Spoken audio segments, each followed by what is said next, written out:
Sa lahat ng mga nagmamahal, minamahal, at magmamahal pa, it is okay to fall in love. Mag-iwan kayo ng konti para sa sarili nyo. Yung pagmamahal, pwede nyo ipakita ang 90%, but in reality is, 70% lang ang binigay mo. That's okay. Kasi when you fall out of love, at sabihin mo, at least may tinira pa ako sa sarili ko.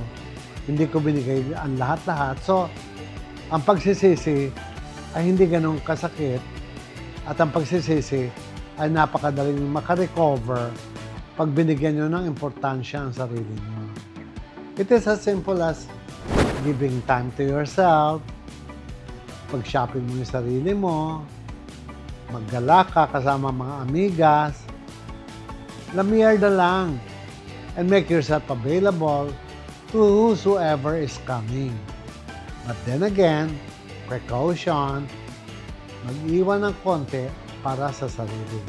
Huwag todo-todo. Kaya naman, mag-todo-todo na lang kayo ng pag-like, pag-share, pag-subscribe, dahil sigurado ko, napakarami pang pag-ibig ng mga ganda ang ating pag-iisip.